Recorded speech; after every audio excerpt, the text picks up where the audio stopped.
Mukunda Jewelers, first ever factory outlet opening soon in Jubilee Hills.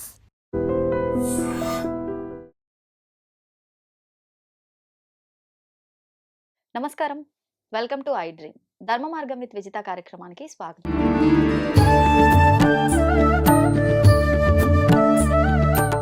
ప్రస్తుతం మనతో పాటు ఉన్నారు ప్రముఖ ఆధ్యాత్మికవేత్త బట్టిప్రోలు విజయలక్ష్మి గారు. ఇప్పుడు అమ్మతో మాట్లాడి మరిన్ని విషయాలు తెలుసుకుందాం. అమ్మ నమస్కారం. నమస్కారం అమ్మా. అమ్మ, ఇప్పుడు మనకి మార్గశిర మాసం అయిపోయిన వెంటనే మనకు ధనుర్మాసం ప్రారంభమవుతుంది. ధనుర్మాసంలో విశేషంగా మనకు వచ్చే ఒక విశేషమైన రోజు ఏదైనా ఉంది అంటే వైకుంఠ ఏకాదశి. ఈ రోజున ఆలయాల్లో అయితే చెప్పక్కర్లేదు, కిటకిటలాడుతూ ఉంటారు జనాలంతా కూడా. అసలు అంటే ఈ ఉత్తర ద్వార దర్శనం అని, స్వామిని ఈ ద్వారం గుండానే దర్శనం చేసుకుంటేనే అనుగ్రహం ఉంటుంది అని చెప్పి చాలా గట్టి విశ్వాసం. అంటే మిగతా రోజుల్లో కూడా దర్శనాలు చేసుకుంటాము, మరి ఈ రోజు చేసుకుంటాము, నిజంగా ఇంత వ్యత్యాసం ఉందా, ఈ ఉత్తర ద్వార దర్శనం ఈ రోజు చేసుకుంటేనే అంత ఫలితము అని చెప్పి, అంటే ఒక రకంగా ఎంత ఇబ్బంది పడతారంటే ఆ రోజున ఎట్లయినా స్వామిని దర్శించుకోవాల్సిందే అని చెప్పి మామూలు ఇబ్బంది పడరు, ఎక్కడెక్కడి నుంచో కూడా వెళ్తూ ఉంటారు క్షేత్రాలకైతే. దాని గురించి వివరణీయండి. అంటే ఏదైనా ఉంది అంటే దాని వెనకాల గట్టి ఆంతర్యమే ఉంటుంది. ఈ ఉత్తర ద్వార దర్శనానికి సంబంధించిన ఆంతర్యం ఏంటో తెలియజేయండి. దేవతా దర్శనం కదా, దేవతలకి ఉత్తరాయణం అంతా పగలు, దక్షిణాయనం అంతా రాత్రి. దక్షిణాయనం 6 నెలలు వారికి రాత్రి, ఉత్తరాయణం అంతా పగలు. దీనికి ఉదాహరణగా మనకి ఆషాఢంలో తొలి ఏకాదశి వస్తుంది. అప్పటి నుంచి చాతుర్మాస్యం అని చేసుకుని ఎక్కడా కదలకుండా ఒక చోట ఉండటం అనేది సన్యాసులకు కానీ వారందరికీ ఒక నియమంగా పెట్టుకుని చేస్తూ ఉంటారు. అంటే ఆ దేవతలు పడుకుంటారు, అప్పుడు మన ఊరికే వాళ్ళని పదే పదే డిస్టర్బెన్స్ చేయటం అది మంచిది కాదు అనే ఉద్దేశం. అంతేకాదు ఆ సమయానికి వర్షాకాలం అవి వచ్చి సన్యాసులు అంటే ఎప్పుడు తిరుగుతూ ఉండాలి కనుక అలా ఇవన్నీ గృహస్థులకి తర్వాత వాళ్ళ నుంచి వచ్చినాయి అంతేను.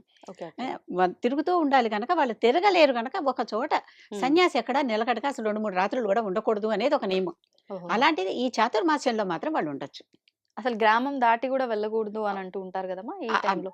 నియమాలు అవి అంటే దాటితే ఆ దారులంతా స్లషీ రోడ్స్ కష్టంగా ఉంటాయి, ఎప్పుడు వాన పడుతుందో తెలియదు, ఒక చీకటి రాత్రులు అంతా మూసుకుపోయి ఉంటాయి కనుక ఈ చీకటి రాత్రులు ఇవన్నీ మొన్న అయిపోయినాయి కదా, అయిపోయి మళ్ళీ వెలుగు రాత్రులు మొదలవుతున్నాయి అని అర్థం అనమాట. ఇది దీనికి ఈ వైకుంఠ ఏకాదశి తొలి ఏకాదశితో ప్రారంభమైనటువంటి దక్షిణాయనం ఈ వైకుంఠ ఏకాదశితో ముగుస్తుంది.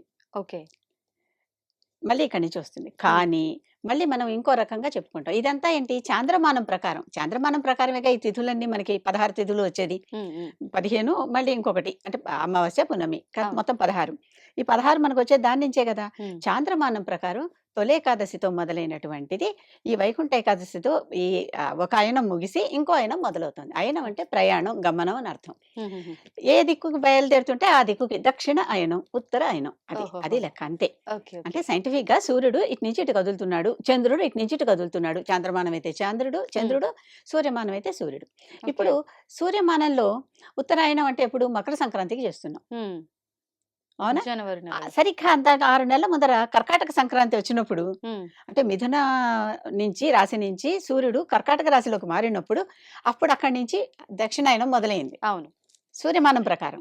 మళ్ళీ ఇక్కడ ధనుస్సు నుంచి మకరానికి మారినప్పుడు ఉత్తరాయణం ప్రారంభమైంది. అంటే ఇప్పుడు 2 రకాలైనటువంటి ఉత్తరాయణాలు మనకి ఇక్కడే కనిపిస్తున్నాయి. అంతేకాదు ధనుస్సు అన్నాం కదా, ధనుస్సు సంక్రమణం కూడా చాలా ముఖ్యమైనటువంటి సంక్రమణం. అంతకుముందు వృశ్చికం నుంచి ధనుస్సుకు వచ్చింది, ధనుర్మాసం మొదలైంది. అంటే అసలు వాళ్ళకి మనకి ఎలా అయితే కొంచెం తెల్లవారుజామున వెలుగు వచ్చి రాకుండా అలా ఉంటుందో అలాంటి వెలుగులో ఇప్పుడు వాళ్ళు బయలుదేరి లేచారు, కిందటిసారి లేచారు, ఉత్థాన ఏకాదశి నాడు లేచేశారు.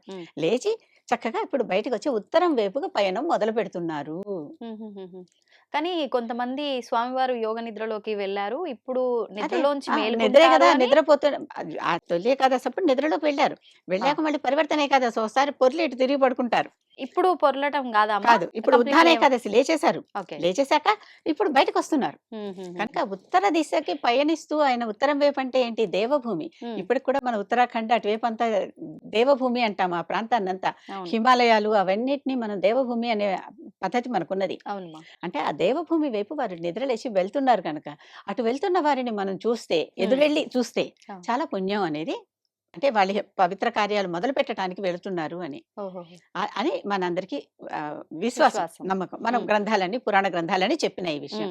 అందుకని ఆ ఒక్క రోజే వెళ్ళరుగా, ఈ 6 నెలలు అటే పయనం వాళ్ళది. ఓకే. ఈ ఒక్క రోజే కాదు. ఒక్కరోజు వెళ్ళి అక్కడ ఆ! ఆగిపోయే పద్ధతి కాదు కదా! అవును. అవును. ఏకాదశి ఒక్కరోజే ఉంటుంది. ఉంటుంది. అది మొదలు పెట్టిన రోజు ఎప్పుడో ఒక రోజే ఉంటుంది. హ్మ్. హ్మ్. ఎవరో ఒకరు ఎప్పుడో అప్పుడు మొదలు పెట్టాలి గదా! ఒక అడుగేసి ముందుకి అన్నట్టుగా వీళ్ళు ఒక అడుగేసి ముందరకు మొదలుపెట్టే రోజుది. ఓకే. ఓకే. మొదలుపెట్టే రోజే దర్శనం చేసేసుకోవాలని లేదుగా. హ్మ్. ఇక్కడ ఇంకో చిన్న మాట కూడా చెప్తా.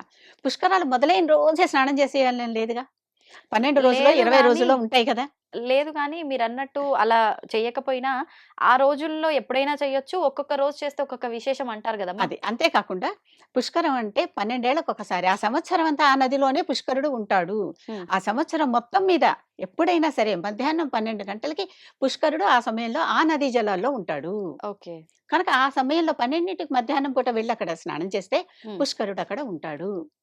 కనుక మొదటి రోజే పడి గబుక్కున అంటే ఇదెలా ఉంటుందంటే ఒక గొప్ప సినీ యాక్టర్ బాగా అంటే సెలబ్రిటీ స్టేటస్‌లో ఉన్న సినిమా యాక్టర్‌ల సినిమా ఫస్ట్ రిలీజ్‌లో వెళ్ళిపోయి తన్నుకులాడి లోపల నలిగిపోయి చచ్చిపోయినట్టుగా కాకుండా, మనం తీరిగ్గా వెళ్ళే అవకాశాలు మన గ్రంథాలు మనకిచ్చాయి. అవేవి వినం. కానీ విశేషమైన అనుగ్రహం ఉంటుందంటారా? ఈ 6 నెలల్లో ఎప్పుడు స్వామిని ఎప్పుడు స్నానం దర్శించుకున్నా? చేసినా అనుగ్రహం ఉంటుంది. ఓకే. ఓకే. అది వాళ్ళ అవును. ప్రమాణం.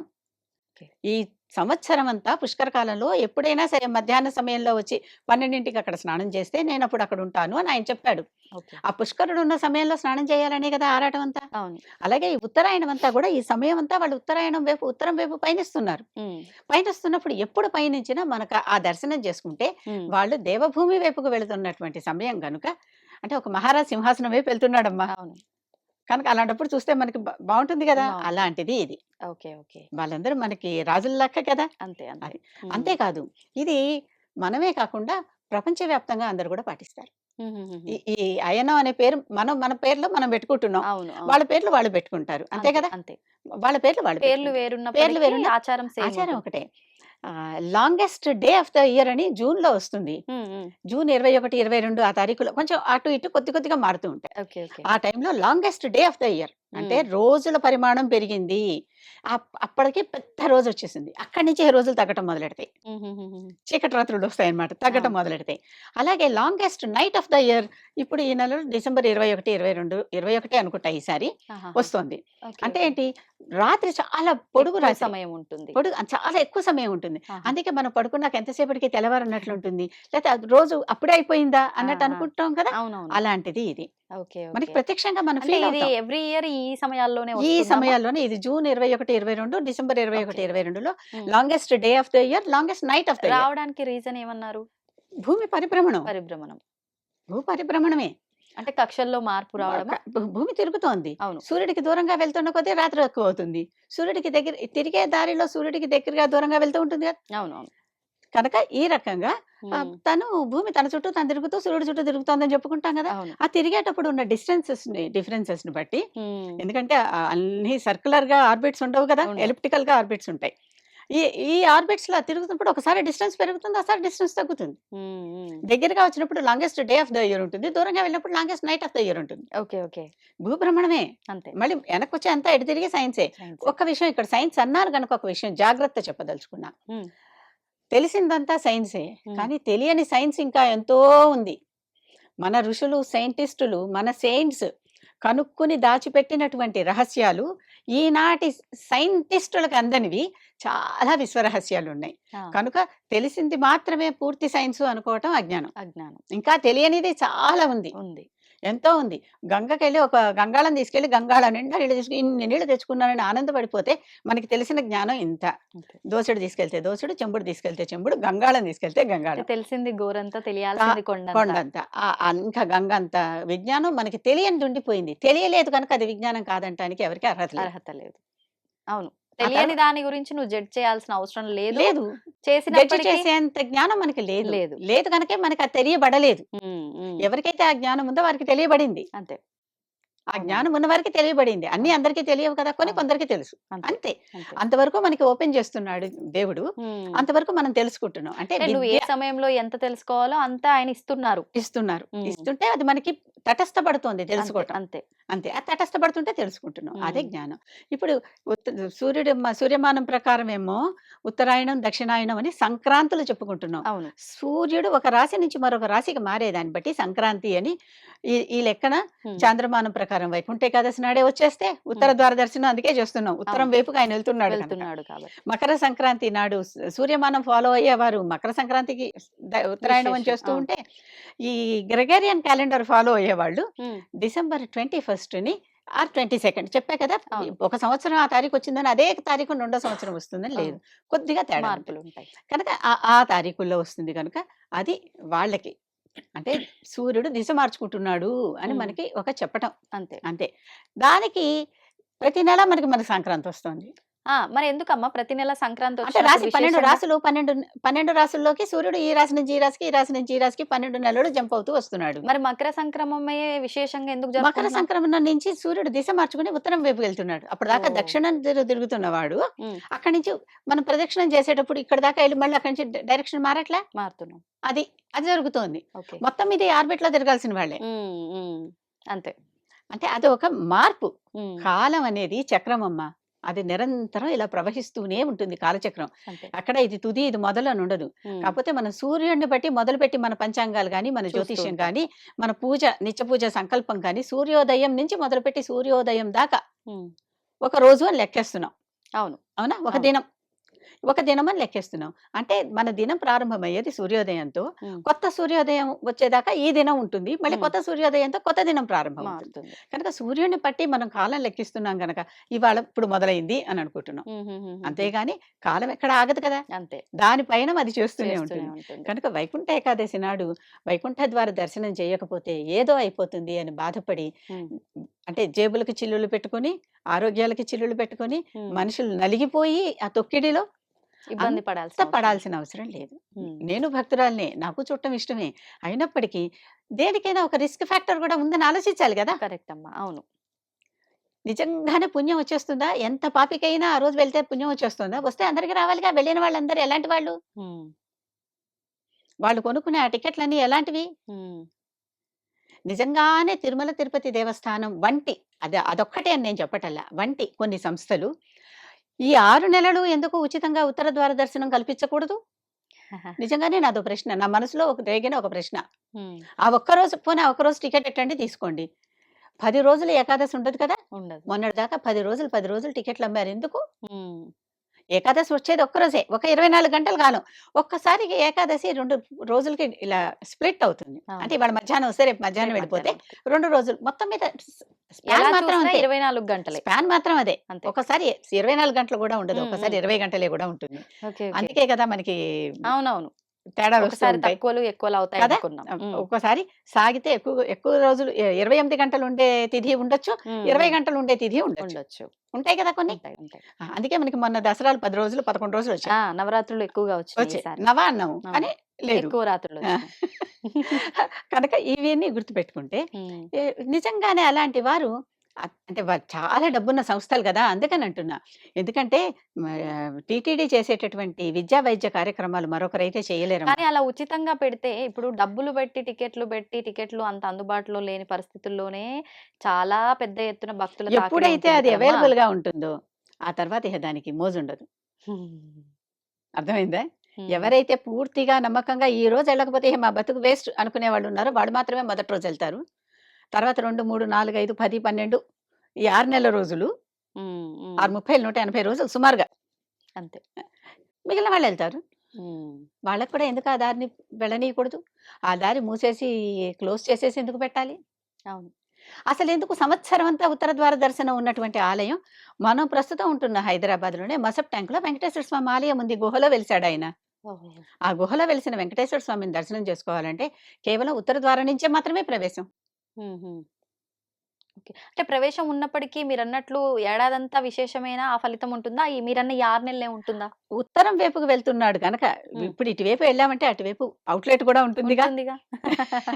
అర్థమైందా? అర్థమైంది. ఇటు అర్థమైంది. వెళ్తున్నామంటే అటు అవుట్లెట్ కూడా ఉంటుందిగా. ఉంటుంది. కొన్నిసార్లు అటువైపు పైన, కొన్నిసార్లు ఇటువైపు పైన ఉమ్, ఉమ్. మనకు ఎదురొస్తున్నాడు అనమాట. అవునవును. అవును. ఆ బిల్లంలో మనం దూరుతుంటే ఉమ్, ఉమ్, ఆ సొరంగంలో, ఉమ్, సొరంగం అంటే ఓపెన్ గానే ఉంటుంది. మరి భయం వేసేంత ఊపిరాడనట్టు ఉండదు. అంతే. కానీ ఇంతే దారం ఉంటుంది. అంటే కొన్నిసార్లు ఆయనతో పాటు వెళ్తుంటాం. కొన్నిసార్లు ఆయనకి ఎదురుగా వస్తూ ఉంటాం అది అన్నమాట. అది రైట్. అర్థమైంది కదా. అర్థమైందమ్మా. మరి ఇంకేంటి, చక్కగా అలాంటి దర్శనాలు చేసుకుని సంతోషించవచ్చు కదా. అవును. ఆ రోజునే కావాలి అని అనుకునేవారు ర్- మన ఇంటి పక్కనే ఉన్నటువంటి ఆలయానికి వెళ్ళొచ్చుగా. అది అక్కడ విష్ణువేగా. అవును. ఎక్కడున్నా దేవుడు దేవుడే, పరమాత్మే దేవుడే. అనుకున్నాగా. ఆ పరంధాముడే అన్ని చోట్ల ఉంటున్నప్పుడు మన దగ్గర ఎందుకు లేడు? ఉన్నాడు. అక్కడ కూడా వెళ్ళలేకపోయామమ్మా. ఉమ్. మన ఇంట్లోనే ఒక విష్ణుమూర్తి పటమో ఏదో ఉత్తరం వైపు వెళ్తున్నట్టు పెట్టుకుని ద్వారం దగ్గర మనం అట్లా వచ్చి దర్శనం చేసుకోవచ్చుగా. అంటే అంతటా ఉన్నాడు అని నమ్మే అనే భక్తులకే ఇది వర్తిస్తుంది. అది లేని వాడికి ఎక్కడో ఒక చోటే ఉన్నాడు అనుకునేవాడికి ఆ ఒక్క చోటే ముక్తి మోక్షం అంతేను. అంతే అంతే. అంతే కదా. అంటే అది కూడా మనం ఆలోచన విధానాన్ని బట్టే డిసైడ్ అవుతుంది. ఏదైనా మనకున్న మెచ్యూరిటీని బట్టి, అంతే. ఏదైనా మనకున్న మెచ్యూరిటీని బట్టి, ఉమ్. ఆ మెచ్యూరిటీ కూడా ఆ పైవాడి ఇచ్చినటువంటి అనుగ్రహం. ఫీడింగ్ ని బట్టి. అంతే అంతే. ఎంతవరకు మనకి ఇస్తే అంతే అనుకున్నాం కదా. అవును. ఎంత మాత్రమున ఎవ్వరు చూచినా అంత మాత్రమే నీవు అన్నాడా అన్నాడు. అన్నమయ్య అన్నాడా లేదా? అవును. నువ్వు ఎలా చూస్తే అలాగూ అని. అలాగే. కనుక ఆ పరమాత్మ అనుకుంటున్నప్పుడు ఇవన్నీ వైష్ణవ క్షేత్రాల్లోనే ఎక్కువగా చేస్తూ ఉంటారు. ఎందుకంటే ఈ పడుకోవటం లేవటం ఇవన్నీ విష్ణుమూర్తికే. ఆయన శేషపాన్పు మీద పడుకున్నప్పుడు. కనుక విష్ణు సంబంధించిన ఆలయాల్లోనే ఇవన్నీ జరుగుతూ ఉంటాయి. Okay okay. ఇది వైకుంఠ ఏకాదశి అంటే నిజంగానే వైకుంఠ ఏకాదశికి అంత పవిత్రత ఉన్నదా అంటే ఉన్నది. ఎందుకంటే ఒక మార్పు జరుగుతోంది అక్కడ. అవును అవును. ఉన్నదా అంటే ఉన్నది. కానీ ఆయన కదులుతున్నాడటు. మనం అటు వెళ్ళాలని ప్రయత్నిస్తున్నాం. ఒకేసారి చెప్పా కదా, సినిమా మొదటి రోజు మొదటి షోలో మొదటి టికెట్ నాదే అవ్వాలంటే ఏమవుతుంది? మొన్న పాపం ఏమైంది ఒకరికి? అవునవును. ఇబ్బందులు ఎన్నెన్నో కదా. వస్తాయి. ప్రమాదాలు, ప్రాణాలు పోతున్నాయి కదా. అవును అవును. అంత అవసరమా? దేనికైనా అతి అంటే సర్వత్ర భగవంతుడు వర్జయేత్. కూడా అలా వచ్చి ఇబ్బంది పడమని చెప్పడేమో. ఎవ్వరు చెప్పరు. చెప్పరు. ఎవరు చెప్పరు. అంతే.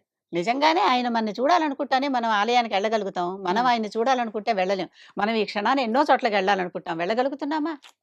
లేదు. వాళ్ళు మనని చూడాలని అనుకుంటే మనం అప్పుడు అక్కడికి వెళ్ళగలుగుతాం. ఆయన స్థాణువు గనక, అంటే స్థిరంగా ఉన్నవాడు గనక, మనం కదులుతున్నాం గనక మనం అక్కడికి వెళ్ళి ఆయన పిలిచాడు గనక వెళ్తాం. అంతేగాని లేకపోతే రాదు. నిజంగానే ఆయన స్థాణువు కాకుండా మనమే స్థాణువైపోయి ఉన్నాం కదలలేక. దేవుడే మన దగ్గరికి వచ్చి ఏదో ఒక రూపంలో, అప్పుడు దైవం మానుష రూపేణ అని చెప్పుకుంటామా? మనకప్పుడు ఏదో రకంగా మనకే ఆ అనుభూతి ఎప్పుడు కూడా ఆత్మను దర్శించిన వారికి కానీ, దైవానికి దర్శించిన వారు కానీ వాళ్ళకి మాత్రమే తెలుస్తుంది అది. అవును. వేరే వాళ్ళకి అర్థమైతే అర్థమవుతుంది. కొంతమంది చెప్పలేమేమో కూడా అనుభూతి. అది అనుభవేక వేద్యం అంటారు. అంటే అనుభవించిన వాడికి మాత్రమే విదితమయ్యేటటువంటిది, అంటే తెలిసేటటువంటిది. అనుభవంలో రానికపోతే ఎలా తెలుస్తుంది? కనుక అనుభవించిన వాడికి మాత్రమే నాకు దైవ దర్శనం అయింది, నాకు ఆత్మ దర్శనం అయింది, నేనే నా ఆత్మని నేను తెలుసుకోగలిగాను, ఏ రూపంలో ఇది ఉందో నాకు తెలుసుకోగలిగాను అనేటటువంటిది ఎవరికి తెలుస్తుంది? అయిన వారికి మాత్రమే తెలుస్తుంది. అలాగని అది అబద్ధం కాదు.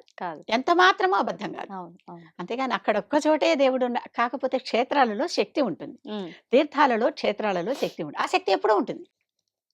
తీర్థాలలో, క్షేత్రాలలో మన ఇంటి దగ్గర కంటే అక్కడ ఎంతో జపం ధారపోశారు కనుక. అవును. అంతకుముందు చేసిన అర్చకులందరూ, అంతకుముందు చేసిన ఋషులు, అంతకుముందటి భక్తులు చేసి అసలు ఒక ఆలయం కడుతున్నారంటే ఎంత శక్తి ధారపోసి, ఎంత జపం, కోట్లు జపం ధారపోసి అక్కడ ధ్వజస్తంభం గాని, గోపురం గాని, విగ్రహం గాని ఎంత చేస్తే అవుతోంది?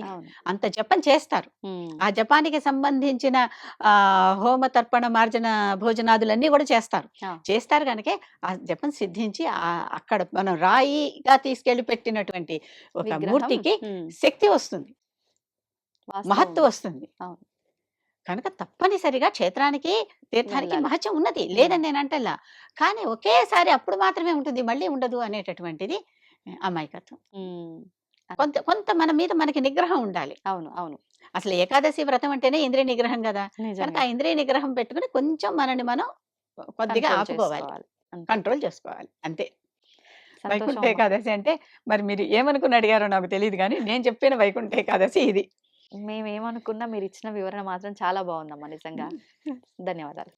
And for more videos, please subscribe to iDream. Please subscribe to iDream. Please subscribe iDream. And please subscribe to iDream.